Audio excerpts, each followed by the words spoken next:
Velkommen. Godt nytår. Godt. Ved indgangen til Brobyværkhallen står Kurt ved døren og byder velkommen. Og det er en fast tradition, som Kurt holder ved, når der er danseaften i hallen. Da vi kørte hjem fra, så sagde 180 mennesker i dag, mor. Nej, det kommer der ikke. 150, men jeg fik ret igen. Vi er så 188 mennesker i aften. Betalende mennesker til en danseforening. Og det er foreningen Glad Danseaften, der står bag arrangementet for deres medlemmer, som denne gang bliver afholdt for første gang i år. Og det er Kurts indtryk, at det er noget, som medlemmerne holder af. De ældre mennesker, de er så glade ved at komme, fordi det er ens for alle. Det har I sikkert bemærket. Der er ingen forskel. Ingen forskel på mennesker, og derfor kommer det flere og flere og flere fra hele Danmark. Og de kommer fra hele Danmark. Jeg har et par stykker derinde, I skulle have jo snakket med, der kommer ned fra Haderslev. Og der sætter inde ved bord nummer 1. Og Lemvig kommer de fra, Faxe kommer de fra, Ærø kommer de fra. Det er fantastisk. Velkommen og godt nytår. I er lige måde. Og tillykke med dagen i går. Ja, selv tak. Hjertelig velkommen. Men oprindeligt var det ikke Kurt, der fandt på ideen. Det var Torbens kone for at trække lokalet til hallen. Det er sådan set min kones idé. I sommeren 2016, der begyndte hun at snakke om, hvad med at lave noget op i hallen for lokalbefolkning og sådan noget. Og jeg sagde i halbestyrelsen, og vi skulle gerne have nogle aktiviteter heroppe. Så derfor så blev vi enige om at prøve at lave sådan noget danseaften. Og vi annoncerede, og vi snakkede med folk og sådan noget, og vi troede, det var en god idé. Og jeg tror, det var den 16. september, men det er også lige meget, at vi havde det første harper, vi havde arrangeret med en musiker og sådan noget. Men vi blev så skuffet, fordi der kom faktisk kun, jeg tror, det var 6, der kom ud over os, for det var sammen med nogle venner, vi havde arrangeret til at stå i køkkenet og alt sådan noget. Så det blev ikke en stor succes. Så prøvede vi en gang senere, 2 måneder efter, og der kom lidt flere, men det var jo slet ikke nok.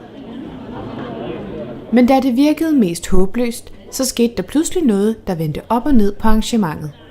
Så var vi så utrolig heldige, at nede i Vester Hæsinge, der var der et par, Kurt og Eva Petersen, som var rigtig dygtige til sådan noget. Det vidste vi ikke på det tidspunkt, men de ringede og havde læst, at vi havde de der danseaftener, og om de måtte komme over og besøge os, og vi kunne have et møde om dem.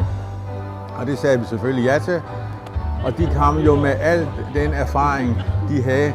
De havde været med i flere danseforeninger her på Fyn. Det nummer skulle være nummer 59. Ja, nummer 59 og 60, ja.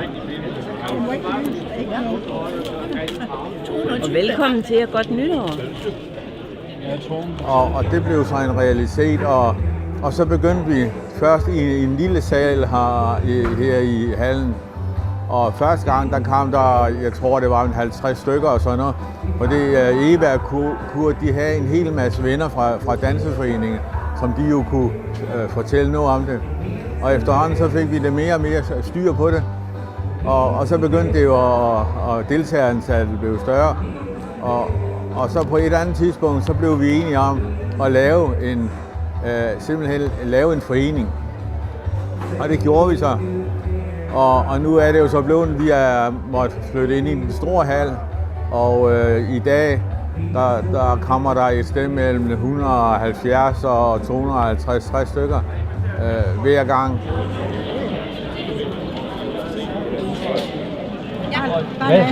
Hvad skal det betale i dag? 110.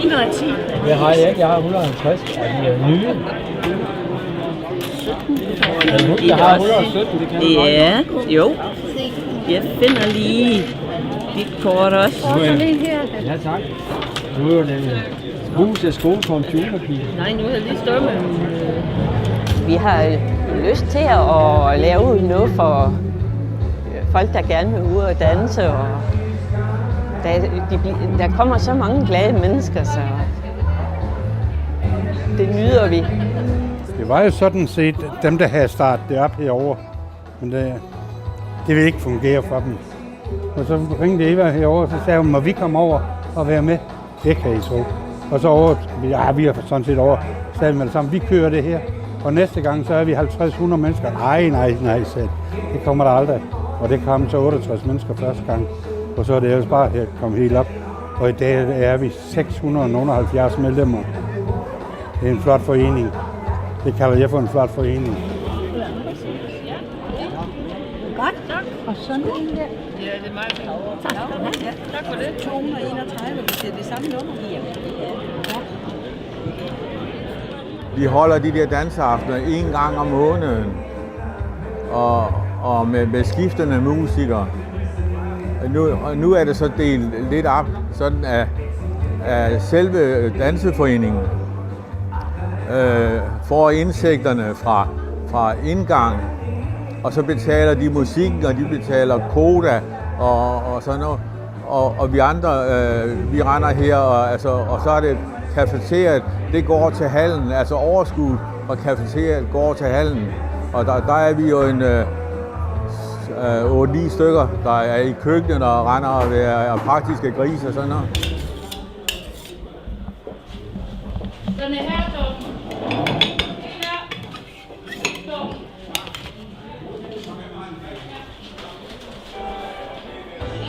Inga, hvad er det, I laver herude i dag? Jamen, vi smører jo mad og franskbrød og rugbrød med ost og rullepølse, og så kan man jo få købe, kringle og lavkage, og det er så det, vi står og arrangerer. Og så laver vi jo kaffe i store mængder, omkring en 40-50 kander.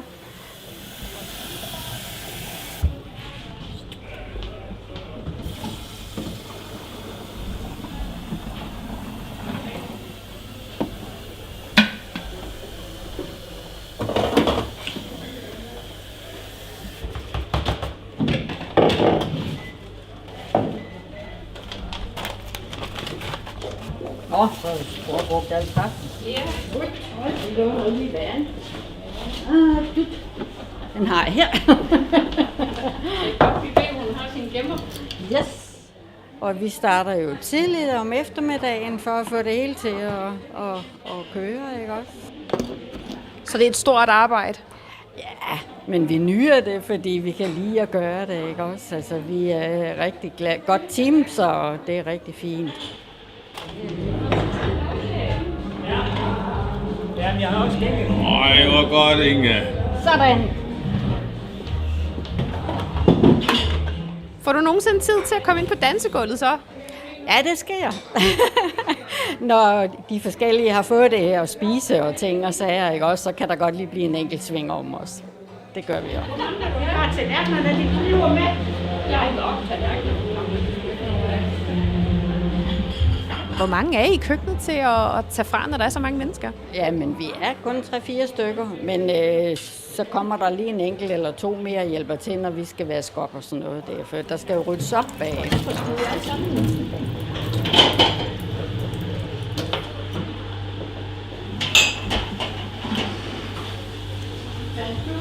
Tallerkener og kniv og gafler til os, der skal sidde og spise derude? Nej, det fik jeg væk. Vil du være sød at tage det derinde? Hvor mange er vi? Ja, bare tage en. Jeg ved ikke lige, hvor mange er det over. 6, 7, Og vi skal lige, gæsterne skal altså også. Ja, selvfølgelig. Men så går jeg ud med dem. Ja, og så kniv og gafler her. Jeg går lige dem. Der ligger dem Nå, så går vi.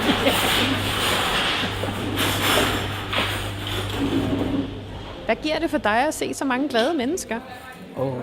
Det er bare en skøn fornøjelse. Det er simpelthen bare så dejligt, at vi har så mange mennesker, der gider at komme og danse. Der er jo ikke nogen steder i byen, at man kan komme ud og danse i den alder, vi har, vel? Så vi har været rigtig glade for at lave den her klub. Jeg vil tro, vi er en 20 stykker eller sådan noget. Sådan lidt plus minus og sådan noget. Når hele bestyrelsen og alle dem, der render rundt og laver noget her, så er vi nok det omkring. Men det er nogenlunde faste. Og nogen, der virkelig vil lave noget og hygger sig med det, ikke? De er jo glade for at komme og sådan noget.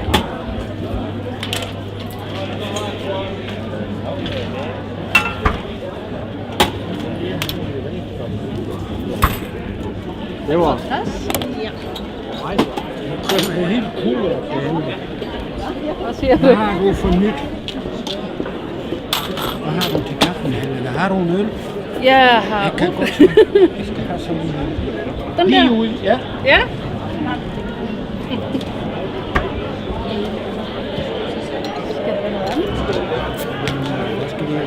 Hvad har du til kaffen? Til kaffen, så har vi kringle og lavkage og franskbrød. Det er rigtigt med chokolade lavkage. Nej, det tror jeg ikke. Så skal jeg have sådan en lavkage. Det er lavkage, ja. Ja, et stykke lavkage og en kop kaffe. Det er en enkelt. Hvor meget skal du så have? Så skal jeg have 65.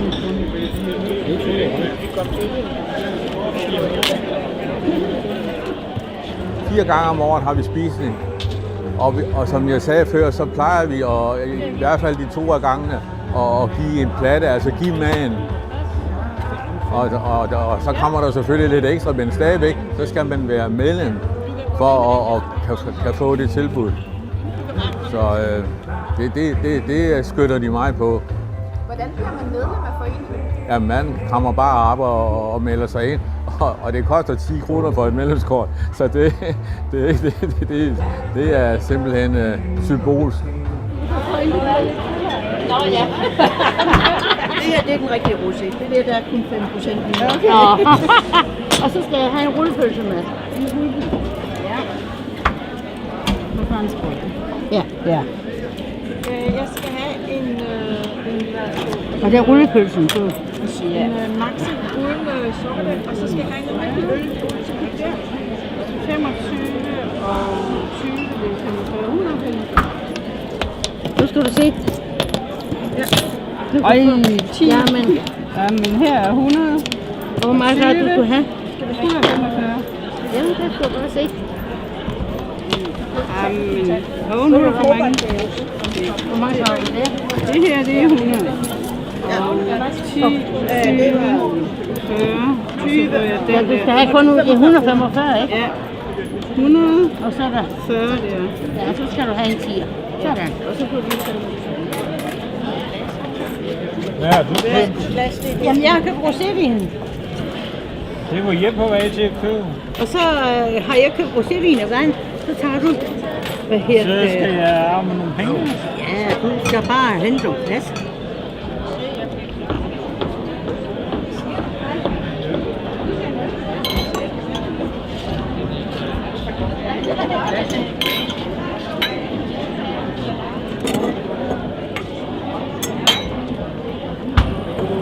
Og for Torben giver arrangementet nu en helt anden lyst til at være med. Jamen, det er da sjovt. Og, altså særligt, når vi selv har været med til at starte det, og er med til at lave det. Og det er jo sådan, de kommer jo og siger, altså når de går, de er jo så tilfredse, og de siger, jamen hos jer, der bliver vi altid behandlet ordentligt, i baren og alt. Altså, de er simpelthen så glade, de mennesker.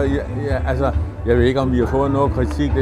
Jeg kan ikke rigtig huske, men vi har nok fået lidt, men altså det der, så retter vi ind for det. Altså hvis der kommer nogen og siger, jamen der var noget galt med det toilet, eller der er et eller andet med det, jamen så retter vi bare ind, og så er det i orden til næste gang, og sådan. Jeg tror virkelig, vi giver den en utrolig stor service, og det er derfor, de kommer.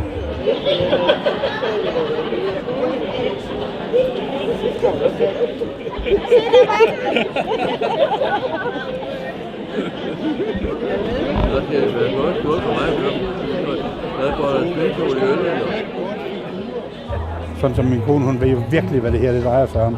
Med at planlægge. Det er et stort arbejde. Til jul, der var hun 3 eller 4 uger om at planlægge julefrokost og arrangementer, musik og det hele. Og det har hun lavet. Hun har alle arrangementerne, jeg har lavet i år. De er lige klar til at putte ind hver måned en arrangement. Og hvis I kommer igen, så vil I se, om der er fulde hus.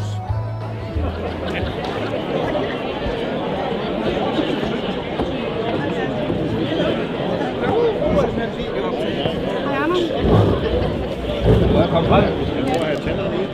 Åh ja. Tak. Tænderne. Godt nytår. Ja, tak. Det er jo spændende at få det hele til at gå op i en helhed. At det klapper, som det skal, når vi når danseaftenen. Ja, for det er et stort arbejde at planlægge, er det ikke det? Jo, indimellem kan det godt være det, men især når der er spisning, og så får det hele til at passe sammen. Særligt når vi har op til spisning og sådan noget, hvor hun tager med telefonen hver evig eneste dag, og hvor vi får platter og sådan noget, det styrer hun også jo. Min kone der, at vi får gratis mad 2 gange om året her. Og det er medlemmerne selv, der betaler, selvfølgelig, for de har betalt for at komme ind. Men det er et overskud, vi genererer, at der er hele tiden her. Og det er en meget sund forening. Der er mange penge.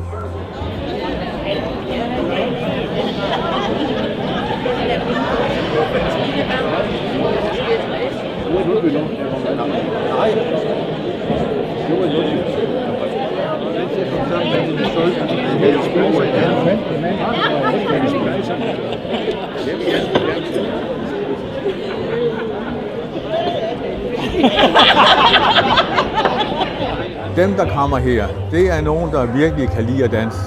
Og det har I sikkert selv set, at lige efter at jeg er færdig med at byde velkommen, så går der måske 5-10 sekunder, så er dansegulvet det er fyldt.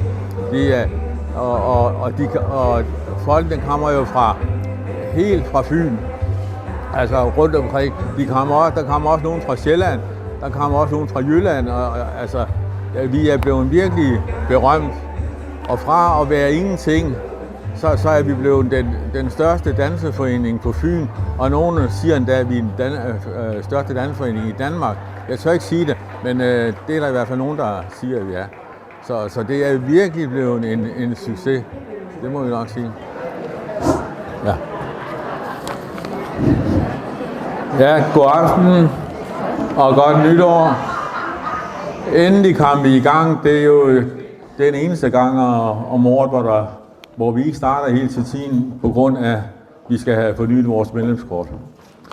Men ellers, så som sagt, meget velkommen til Danseaften i Broværkhallen.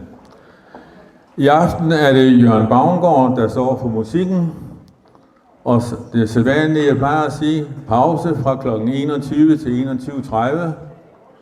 Og husk at bestille kaffe, te og kringle, lavkage, smørbrød og alt det der, inden kl. 20.30, altså en halv time før. Ellers kan vi ikke følge med ude i køkkenet. Næste dansaften i Broværkhallen er den 10. februar, og der leveres musikken af Robin. Og så har jeg lige lidt servicemeddelelse. Det er generalforsamling, det er jo i marts. Og vi har ikke helt datoen endnu, men I får nærmere besked, og i hvert fald så kommer det til at stå på hjemmesiden, og dem, der kommer og danser i februar, får det selvfølgelig også at vide. Og ja, ellers kan jeg kun ønske jer en rigtig god danseaften, og hvis der nu er nogen, der har nogen med, som de helst ikke vil have andre skal se, de har med, og sådan noget, så må de jo lige vende ryggen til, eller? Så god danseaften.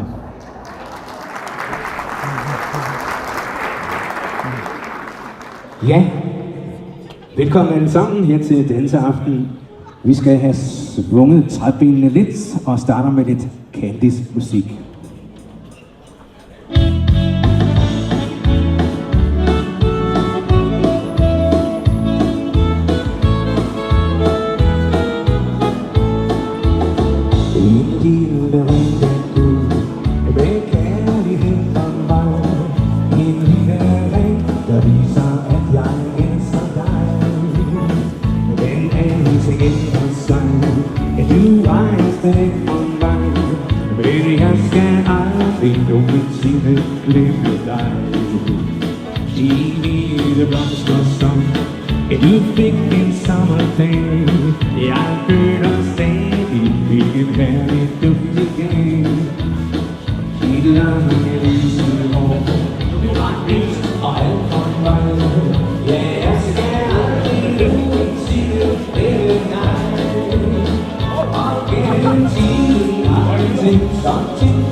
Det skal jo være nogle rigtig gode musikere, nogen hvor der er noget gang i, for det er jo det, at de nyder at danse til alle sammen. Så. Og vi er jo meget modtagelige for medlemmernes interesse også, hvad de kunne tænke sig at høre, og når de har nogle forslag og sådan. Vi har ikke nogen aldersgrænse på, men det her vi snakker om, men det vil vi ikke have. Altså de er velkommen, bare de opfører sig pænt og ordentligt her. Og det gør de.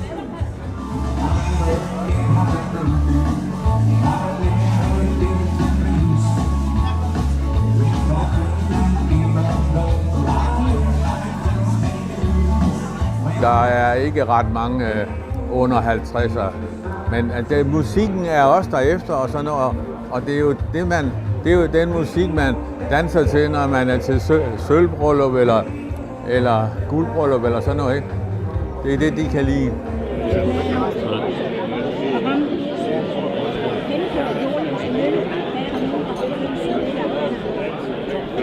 Hvad giver det for dig at komme her? Glæde, lyst til at danse, eller masser af dejlige kvinder. Ikke? Ja. Det er godt dansegulv og så videre. Og det har jeg brugt i hele mit liv.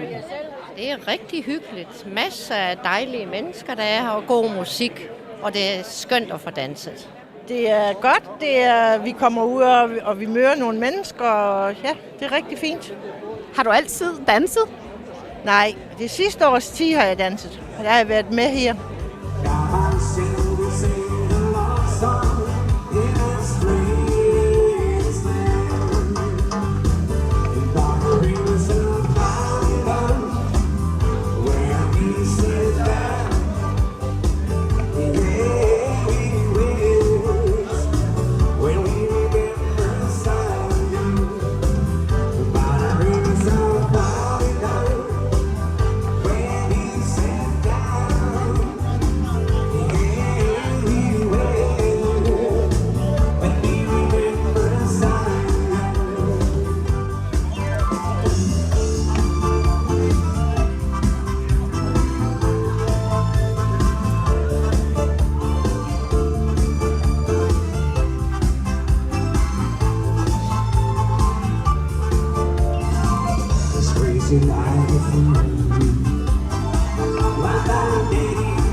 Altså, hvis ikke der er spisning, så plejer vi at være som i dag. Altså et sted mellem 170 og 200. Jeg tror faktisk næsten, vi er på 200 i dag. Men når der er spisning, så vi har sagt et maksimum antal på 250, for vi kan næsten ikke klare mere.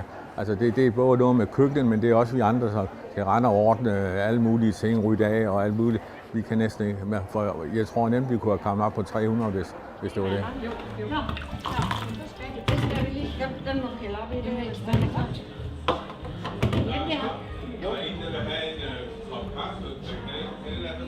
Ja, når panden er klar. Ja, og hvornår er klokken klar? Og om lidt er kaffen klar. Ja. Men skulle foreningen en dag stå uden ledige hænder, så er der også tænkt på det. Alt, hvad vi har foretaget os her, det har vi også... Hvis nu det skulle gå hen og gå galt det her, så har vi doneret alle vores penge til børn på Odense Sygehus. Kræftramte børn. Hvis det går hen og går galt. Ingen andre skal have dem. Sådan er det. For vi mangler ikke noget i vores alder. Vi har, hvad vi skal have fornøjet her.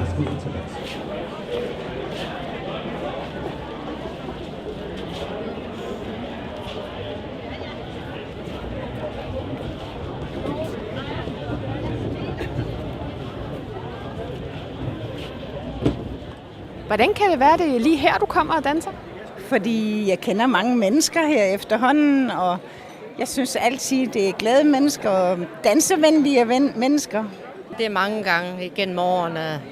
Jeg har ikke tal på det. Det er mange gange. Hvordan er du kommet til at høre om foreningen? Jamen, det er fordi, vi har danset i mange, mange år, og så alle dansere ved, hvor der er dansesteder. Så det rygtes blandt dansere. Og det her Brobyværk, det er det bedste.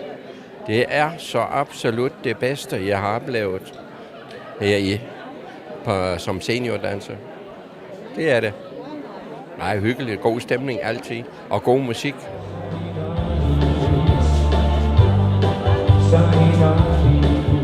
Vi danser ligesom de gjorde i 60'erne, og det hørte op. Det er faktisk i 70'erne. Der begyndte de unge mennesker at gå på diskotek. Der er skældet lige, og dem, der gik på diskotek i deres unge dage, de kommer skudt her. Ikke ret mange af dem. Sådan er det jo. Men er det ikke meget rart med noget musik, som passer mere til den her aldersgruppe? Jo, ellers jeg kan jo ikke danse det andet. Det kan jeg ikke. Og vi danser jo ligesom vi bedst kan. Altså det er jo det afslappende ved, at den her generation, som du ser, at vi har gået til bundebal i mange år i vores unge dage. Og det kan vi jo ikke lave om på. Vi danser på samme måde, og så er vi jo nødt til at skal have den samme musik. Living my life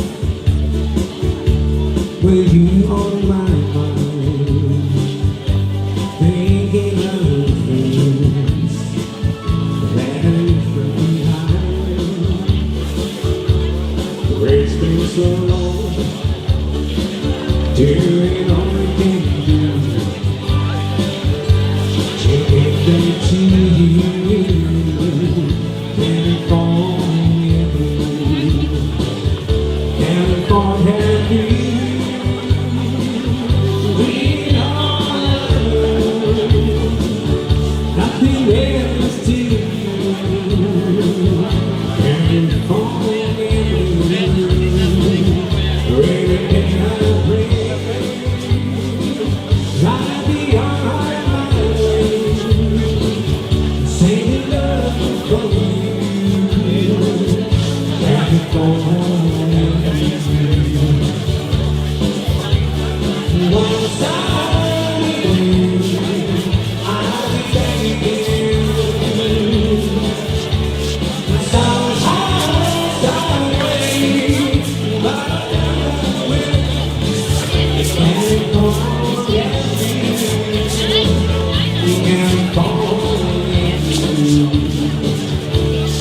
Still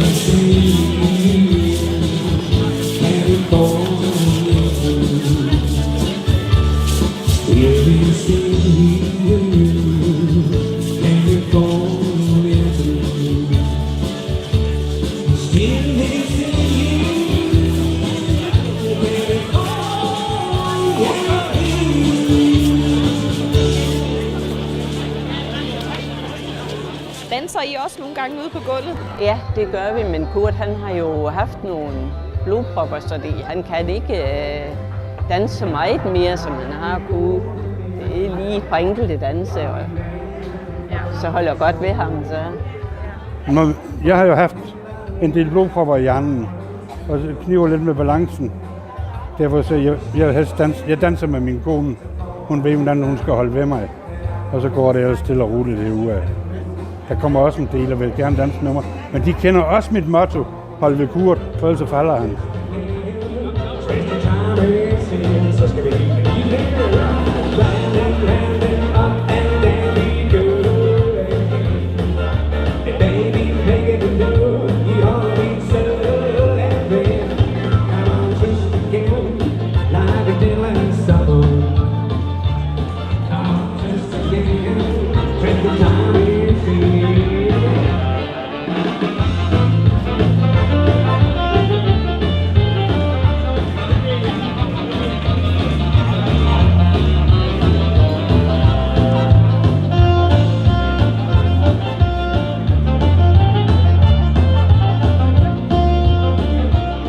Jeg har prøvet på at sige stop, da jeg havde nogle dårlige dage.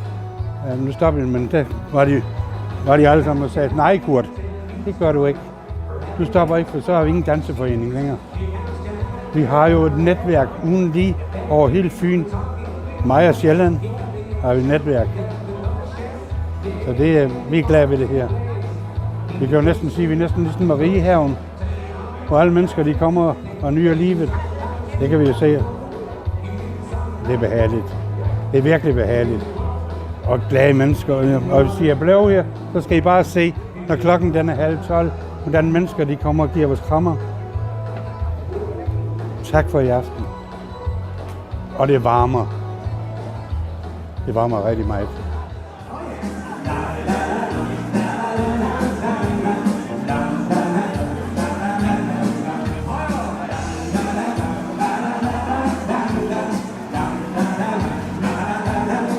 De er så glade for at danse, og der bliver inkluderet, altså de behøver ikke at kende dem, de går bare over til en, og om vedkommende vil danse, ikke, og sådan noget.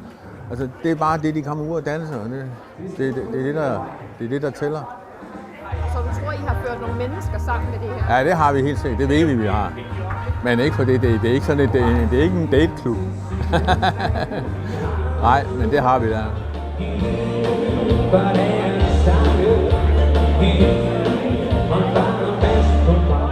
Så vi støtter da hinanden med det hele. Så.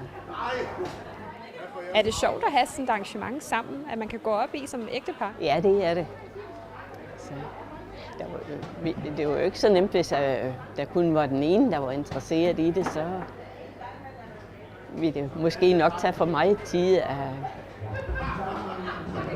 I brænder begge to for det? Ja, det gør vi. Wise men say, only fools rush in, for I can't help falling in love with you.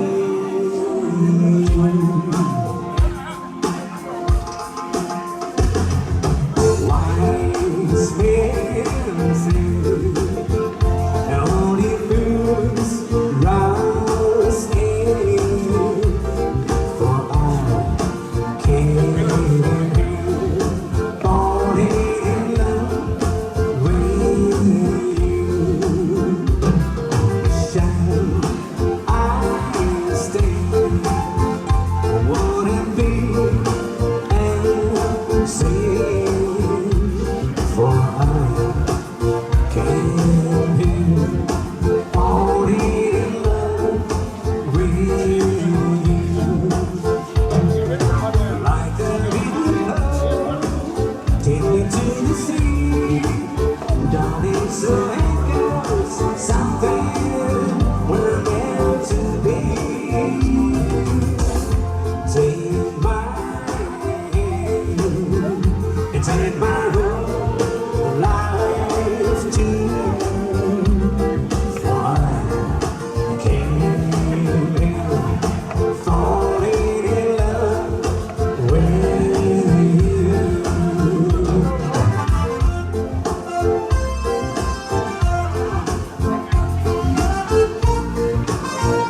life to you, for I can't help falling in love with you,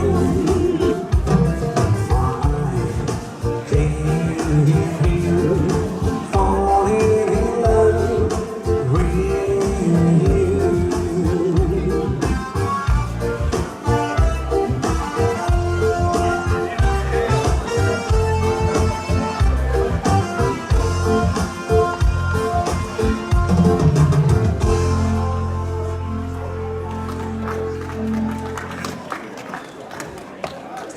Mange tak. Tak skal I have. Og efter en kort pause, hvor det er blevet tid til at tanke op, Ja, det er 20 kroner. Ja, det skal så fortsætter musikken igen, og der danses til sent ud på aftenen.